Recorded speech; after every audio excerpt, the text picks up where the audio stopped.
ओंकारः सर्ववेदानां यथा चाद्य प्रपूजितः तथा सर्वव्रतानांश्च द्वादशी व्रतमुत्तमम्।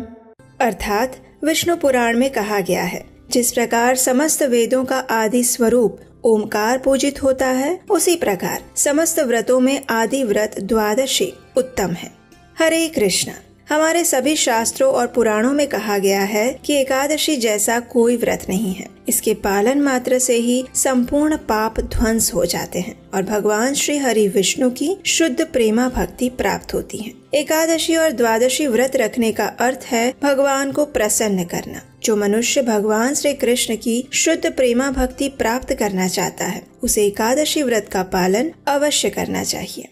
देहिनो अस्मिन् यथा देहे कौमारं यौवनं जरा तथा देहांतरः प्राप्ति धीर तत्र न मुह्यति। जिस प्रकार शरीरधारी आत्मा बाल्यकाल से युवावस्था और फिर वृद्धावस्था में निरंतर प्रवेश करती है, उसी प्रकार मृत्यु के समय आत्मा दूसरे शरीर में प्रवेश करती है। इससे धीर पुरुष भ्रमित नहीं होते। इसलिए हर एक व्यक्ति को अपना कर्म करते हुए परम कर्तव्य का पालन करना चाहिए और व्यक्ति का परम कर्तव्य है भगवान श्री कृष्ण की भक्ति और उनकी सेवा करना। और एकादशी हमें हमारे परम कर्तव्य की ओर आगे बढ़ाने में सहायता करती है। ऐसी परम पावन एकादशी अश्विन मास के शुक्ल पक्ष में आने वाली पापांकुशा एकादशी है। तो चलिए आज के इस वीडियो में हम पापांकुशा एकादशी की पवित्र पौराणिक कथा का श्रवण करते हैं। भविष्योत्तर पुराण में भगवान श्री कृष्ण इसका महत्व बताते हुए युधिष्ठिर महाराज से कहते हैं कि अगर इस एकादशी का पालन संपूर्ण निष्ठा और श्रद्धा भाव से किया जाए तो वो व्यक्ति के समस्त पाप नष्ट कर देता है और उसे अश्वमेघ यज्ञ या 100 राजसूय यज्ञ से मिलने वाले पुण्य के बराबर पुण्य फल की प्राप्ति होती है। वो परम पद को प्राप्त कर सकता है। इस दिन उपवास करके भगवान श्री कृष्ण की भक्ति में ही अपना संपूर्ण समय व्यतीत करना चाहिए। जो व्यक्ति संपूर्ण निष्ठा और भक्ति पूर्वक इस दिन का पालन करता है, उस पर भगवान अवश्य प्रसन्न होते हैं। एकादशी के दिन उपवास का जितना महत्व है, उतना ही उसकी कथा का श्रवण करना भी आवश्यक है। एकादशी कथा महात्म्य को सुनने से भी पुण्य फल अर्जित होते हैं। इस कथा को सुनाते हुए भगवान श्री कृष्ण ने कहा, एक समय हजारों वर्ष पहले एक क्रूर शिकारी विंध्य पर्वत पर रहता था। ये शिकारी इतना क्रूर और घातकी था कि वो पर्वत पर रहने वाले सभी प्राणियों का शिकार इस प्रकार करता था कि प्राणी की स्थिति देखकर हृदय द्रवित हो जाए। वो पर्वत पर रहने वाले पशु पक्षियों का तो शिकार करता ही था, लेकिन कई बार तो वो उनके एक एक अंग को काट कर उन्हें अधिक वेदना भी देता था। इस प्रकार पाप कर्म करते हुए वो अपना जीवन व्यतीत कर रहा था। उसके इस प्रकार के पाप कर्म देखकर स्वयं यमराज ने भी नरक में उसका स्थान निश्चित कर दिया था।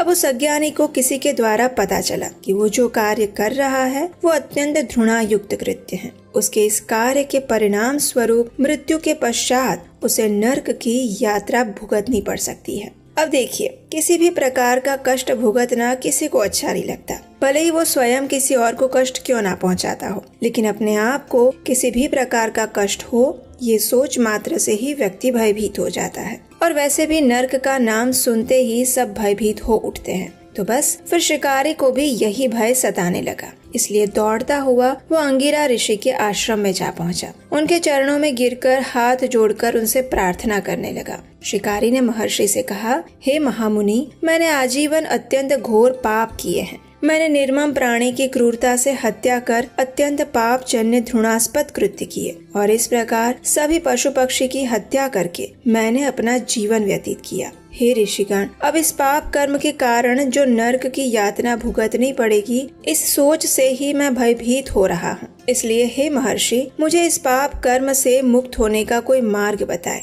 आप तो त्रिकाल ज्ञानी हैं, आप सब जानते हैं, कृपया मेरी सहायता करें।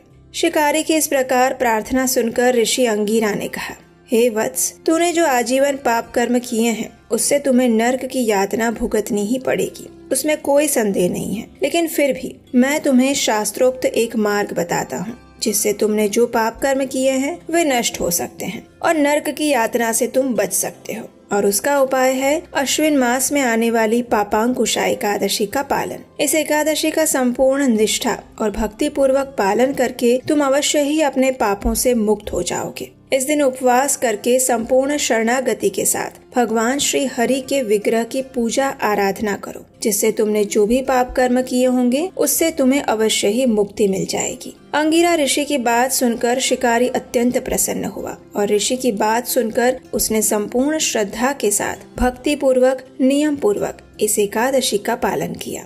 इसके परिणाम स्वरूप उसके सभी पाप नष्ट हो गए और अंत में उसने अपनी परम गति को प्राप्त किया। इस प्रकार एकादशी का पालन करके अत्यंत पापी शिकारी भी अपने घृणास्पद कार्य से मुक्त होकर परम गति को प्राप्त हुआ। इसलिए एकादशी का व्रत अत्यंत आवश्यक है। जो व्यक्ति अपने जीवन में आध्यात्मिक मार्ग पर अग्रसर होना चाहता है उसे अवश्य ही इस परम पावन एकादशी व्रत का पालन करना चाहिए।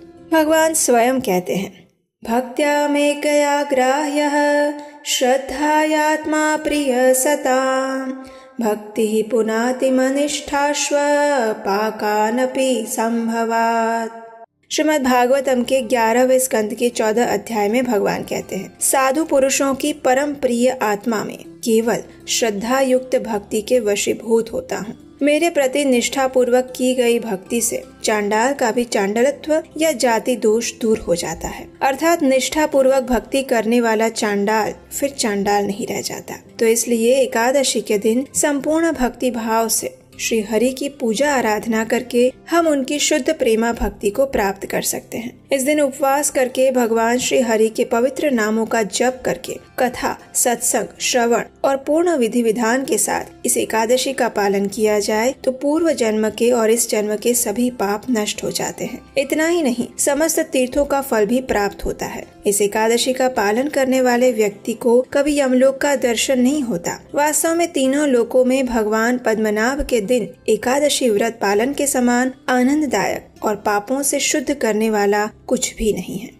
जैसे माता के आश्रय में रहकर ही समस्त जीव जीवन धारण करते हैं, उसी प्रकार एकादशी द्वारा प्राप्त शुद्ध प्रेम भक्ति के आश्रय में रहकर ही परम गति प्राप्त हो सकती है। जब तक व्यक्ति भगवान पद्मनाभ के इस पवित्र दिन एकादशी व्रत का पालन नहीं करता है तब तक वो पापी रहता है और उसके पूर्व जन्मों के पाप उसका पीछा नहीं छोड़ते। जो भी मुक्ति का इच्छुक है, स्वर्गीय लोक में उन्नत होना चाहता है, उसे पापांकुशा एकादशी का पालन करना चाहिए। इस एकादशी से प्राप्त पुण्य फल गंगा, पुष्कर, कुरुक्षेत्र में स्नान से भी कई गुना ज्यादा है। तो इसलिए इस पूर्ण पवित्र पापांकुशा एकादशी का निष्ठा पूर्वक पालन करिए और कल उसका यथोचित विधि अनुसार पारण करना चाहिए। और इस पारण की संपूर्ण विधि जानने के लिए आप हमारे इस चैनल को सब्सक्राइब करके रख लीजिए, नोटिफिकेशन ऑन कर लीजिए, क्योंकि आज शाम को हम इसकी पारण विधि भी लेकर आएंगे। और आप हमारे व्हाट्सएप और टेलीग्राम ग्रुप से भी जुड़ सकते हैं। आप हमारे इंस्टाग्राम पेज को भी फॉलो कर सकते हैं, जहाँ पर हम एकादशी से जुड़ी नियमित जानकारी प्रदान करते रहते हैं।